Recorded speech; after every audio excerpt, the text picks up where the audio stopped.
میں نے خواب دیکھا میرے پیچھے شیر آ رہا اور میں دوڑے جا رہا اور شیر پیچھے آ رہا ہے میں دوڑے جا رہا اچانک میں نے دیکھا ایک بہت بڑا کنواں نظر آیا، بہت بڑا اور گہرا کنواں نظر آیا، لیکن میں نے پیچھے مڑ کر دیکھا تو شیر دوڑ کے آ رہا۔ اب میرے پاس بچنے کا کوئی راستہ نہیں، اس لیے وہ شیر ایک بار حملہ کرے گا، میرے کو پھاڑ دے گا۔ تو بسم اللہ الرحمن الرحیم،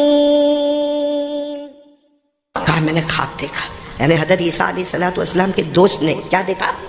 اور کہا ایسا بھیانک خواب دیکھا کہ کوئی بھی دیکھے تو کام جاوے۔ حضرت عیسیٰ علیہ السلام نے پوچھا کیا خواب دیکھا؟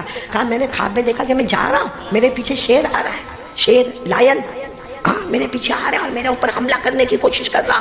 تو وہ کہہ رہے عیسیٰ میں نے خواب دیکھا میرے پیچھے شیر آ رہا اور میں دوڑے جا رہا اور شیر پیچھے آ رہا ہے میں دوڑے جا رہا اچانک میں نے دیکھا ایک بہت بڑا کنواں نظر آیا، بہت بڑا اور گہرا کنواں نظر آیا، لیکن میں نے پیچھے مڑ کر دیکھا تو شیر دوڑ کے آ رہا۔ اب میرے پاس بچنے کا کوئی راستہ نہیں، اس لیے وہ شیر ایک بار حملہ کرے گا، میرے کو پھاڑ دے گا۔ تو میں نے سیدھے کنویں کے اندر چھلانگ لگا دی اور میں نے یہ سوچا کہ اندر پانی ہوگا تو پانی وانی میں میرے کو تیرنے تو آتا ہے۔ وہ حضرت عیسیٰ علیہ السلام کے دوست کہتے ہیں کہ میں نے سیدھے کنویں میں چھلانگ لگائی خواب میں تو کنویں میں پانی نہیں تھا، یہ بڑا سانپ اپنا منہ کھول کے بیٹھا ہوا تھا۔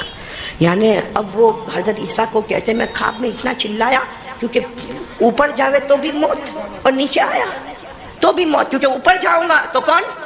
شیر، اور یہ نیچے منہ کھول کے بیٹھا ہے کون؟ کہتے ہیں اچانک میرے کو ایک مضبوط ٹہنی، درخت کی ٹہنی سمجھتے ہو نا، درخت کی ٹہنی مجھے دکھی بڑی مضبوطی، کہتے ہیں میں جلدی اس کے اوپر لٹک گیا، لیکن آدمی لٹکتے کتنی دیر رہے گا؟ کہتے ہیں میں درخت کی ٹہنی کے اوپر لٹک گیا اور میرے کو یقین تھا کہ اگر میں اوپر چلا گیا تو شیر مجھے کھائے گا اور اگر میں نیچے چلا گیا تو یہ سانپ اژدہا اتنا بڑا منہ کھولا یہ میرے کو اندر منہ میں لے لے گا کہ میں وہ درخت کی ٹہنی، بولو درخت کی ٹہنی پر لٹکا رہا۔ اچانک میں نے دیکھا دو پرندے آئے، کتنے پرندے؟ ایک سفید ایک کالا، بولے ایک وائٹ ایک بلیک، ایک سفید اور ایک کالا، دو پرندے آئے اور دونوں پرندوں نے اپنی چونچ سے وہ جو ٹہنی ہے اس کو کاٹنا شروع کر دیا۔ اب تو کہتے ہیں میرے لیے معاملہ بہت خطرناک ہو گیا، کیونکہ اوپر جاؤ تو شیر، نیچے جاؤ تو اژدہا اور ٹہنی پہ لٹکاؤ، مگر یہ دونوں پرندے سفید اور کالا ٹہنی کو کاٹ رہے یہ کاٹ لیں گے، یا تو میں چھلانگ لگا کے اوپر جاؤں گا تو شیر ہے، یا کاٹ لیں گے میں نیچے جاؤں گا تو کیا ہے؟ اژدہا۔ کہتے بس وہ کاٹ رہے اور میری آنکھ کھل گئی، خواب تھا کہا میری آنکھ کھل گئی، میں کانپتا ڈرتا آپ کے پاس آیا، اچھا وہ آپ میرے کو راستے میں مل گئے۔ حضرت عیسیٰ علیہ السلام کی آنکھوں میں آنسو آ گئے، کہا میرے پیارے دوست وہ خواب نہیں تھا، وہ زندگی کی حقیقت تھی، وہ خواب نہیں تھا وہ زندگی کی حقیقت۔ کہا لیکن وہ شیر میرے پیچھے بہت دوڑا، میرے کو بہت دوڑایا۔ کہا وہ شیر نہیں تھا، وہ موت کا فرشتہ تھا۔ بولو وہ شیر نہیں تھا، یہ خواب ہم سب کے لیے ہے، وہ شیر نہیں تھا وہ موت کا فرشتہ، اور موت کا فرشتہ ہمارے پیچھے دوڑ رہا ہے میرے بھائیوں، دوڑ رہا ہے۔ جب اوپر والے کا حکم آئے گا موت کا فرشتہ ہماری روح نکال لے گا، اور یہ قرآن کریم میں لکھا، ارے بولو نہیں، یہ قرآن کریم میں لکھا، اللہ تبارک و تعالیٰ نے فرمایا کہ بس تھوڑی دیر ہے، بولو تھوڑی دیر ہے، جب موت کا وقت آئے گا 1 سیکنڈ آگے نہیں، بولو 1 سیکنڈ، ساتھ میں بولو 1 سیکنڈ آگے نہیں، اور 1 سیکنڈ اللہ نے فرمایا فَإِذَا جَاءَ أَجَلُهُمْ لَا يَسْتَأْخِرُونَ سَاعَةً وَلَا يَسْتَقْدِمُونَ۔ اللہ کیا فرماتے ہیں؟ إِنَّ أَجَلَ اللَّهِ إِذَا جَاءَ لَا يُؤَخَّرُ۔ اللہ تبارک و تعالیٰ فرماتے موت کا فرشتہ ہم سب کے پیچھے آتا، ایک بار اللہ کا حکم آئے گا اس کا ٹائم اوور، فوراً ہماری روح کو نکالے گا، 1 سیکنڈ آگے نہیں، 1 سیکنڈ۔ تو حضرت عیسیٰ علیہ السلام نے فرمایا وہ شیر ویر نہیں تھا، وہ موت کا فرشتہ ہے جو صرف تمہارے نہیں ہم سب کے پیچھے دوڑ رہا ہے۔ تو وہ پوچھنے والے نے کہا وہ کنویں میں کیا؟ کہا وہ کنواں نہیں، وہ قبر کا گڑھا ہے اور اس میں سانپ اپنا منہ کھول کے تیار ہے، اللہ کا حکم ہوگا عذاب دینا شروع کر دوں گا۔ وہ قبر ہے، قبر، وہ کنواں نہیں، وہ قبر ہے، اور وہ سانپ تیار ہے کہ گناہ کر کے آئے گا، اللہ کا حکم ہوگا اس کو بار بار ڈستا رہوں گا، اس وقت تک ڈستا رہوں گا جب تک قیامت کا دن نہیں آئے گا۔ اور بتاؤ قبر کا عذاب ہوگا کہ نہیں ہوگا؟ قبر میں صرف سانپ نہیں، قرآن پاک میں لکھا ہے قبر میں جہنم کی آگ کو بھی جلایا جائے گا۔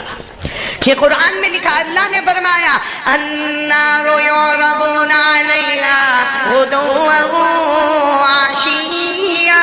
اللہ تبارک و تعالیٰ فرماتے قبر میں جہنم کی آگ کو لایا جائے گا، صبح بھی آگ کو تپایا جائے گا، شام کو بھی آگ کو تپایا جائے گا۔ صبح سے تپانے والی آگ شام تک مردے کو جلائے گی، شام میں تپانے والی آگ صبح تک مردے کو جلائے گی، یہاں تک کہ قیامت کا دن قائم نہیں ہو جائے گا۔ تو حضرت عیسیٰ علیہ السلام نے فرمایا ہماری زندگی ہے، وہ شیر نہیں تھا، وہ موت کا فرشتہ تھا، اور وہ کنواں نہیں تھا، وہ قبر تھی، اور قبر کے اندر وہ سانپ عذاب دینے کے لیے ہم کو۔ تو کہا حضرت عیسیٰ علیہ السلام کے دوست نے کہا وہ ٹہنی آئی، وہ میں نے پکڑ لیا، وہ کیا ہے؟ کہا یہ تمہاری عمر ہے۔ کیا ہے تمہاری؟ تو کہا لیکن وہ سفید پرندہ کالا پرندہ اس کو کاٹ رہے تھے، اپنی چوٹ سے کاٹ رہے تھے۔ کہا وہ سفید پرندہ نہیں تھا، سفید پرندہ کا مطلب دن تھا، کالا پرندے کا مطلب رات تھا۔ دن رات فاسٹ فاسٹ گزر رہے اور تیری عمر کو کاٹ رہے کاٹ رہے کاٹ رہے کاٹ رہے۔ جس دن وقت ختم ہو جائے گا، ہاں ہم لوگ کہتے ہیں نا ابھی لاسٹ سیٹرڈے کو تو ہم نے کھانا کھایا تھا، واپس سنیچر آ گیا، ابھی گئے جمعہ کو تو نماز پڑھی تھی، اب کل بھی جمعہ کی نماز پڑھی، کہا رمضان تو ابھی گیا، ابھی رمضان آ جائے گا۔ یہ کچھ گیا نہیں، کچھ آیا نہیں، یہ دو پرندے ہماری عمر کو کاٹ رہے۔ سفید پرندہ دن ہے، کالا پرندہ رات ہے، دن رات گزرتے جائیں گے۔ ہم سمجھتے زندگی بہت فاسٹ ہے، زندگی فاسٹ نہیں ہے، موت بہت قریب ہے۔ اور سفید پرندہ اور کالا پرندہ، قرآن کریم نے بھی سفید دھاگا کہا، اس سے مراد دن، اور کالا دھاگا کہا، اس سے مراد رات۔ اللہ نے فرمایا وَكُلُوا وَاشْرَبُوا حَتَّى يَتَبَيَّنَ لَكُمُ الْخَيْطُ الْأَبْيَضُ مِنَ الْخَيْطِ الْأَسْوَدِ مِنَ الْفَجْرِ۔ اللہ تبارک و تعالیٰ بھی کہتے کہ سفید دھاگا یہ دن ہے، رات کالا دھاگا یہ رات ہے۔ تو سفید پرندہ دن اور کالا پرندہ رات، یہ کاٹے جا رہے ہیں۔ حضرت عیسیٰ علیہ السلام نے کیا فرمایا معلوم؟ اپنے دوست کو کہا قریب آ جا اور سب کو کہہ دے ہم سب کی موت بہت قریب ہے، اور موت کا فرشتہ آئے گا نہیں آئے گا، اسے کوئی روکنے والا نہیں ہے، اور عمر کٹے گی اسے کوئی روکنے والا نہیں ہے، دن رات آتے جائیں گے اسے کوئی روکنے والا نہیں۔ حضرت عیسیٰ نے فرمایا میرے دوست ایک چیز ہے، اللہ کی بات مان لے، جب وہ قبر میں جائے گا سانپ اپنا منہ بند کر دے گا اور اللہ قبر کو جنت کا باغ بنا دے گا۔ تو میرے پیاروں سچ بتاؤ ہم نے قبر کے لیے تیاری کی کہ وہ اژدہا تیار ہے؟ میرے پیاروں کب تک ہم اللہ کو دھوکہ دیں گے؟ کب ہم سدھریں گے میرے پیاروں؟ کب سدھریں گے ہم؟ اللہ تبارک و تعالیٰ، بولو نا اللہ تبارک و تعالیٰ فرماتے میرا بندہ میری طاقت کے آگے، بولو کوئی طاقت؟ اتنا ضرور معلوم ہے کہ جو ہوگا وہ کرنے والا کون ہوگا؟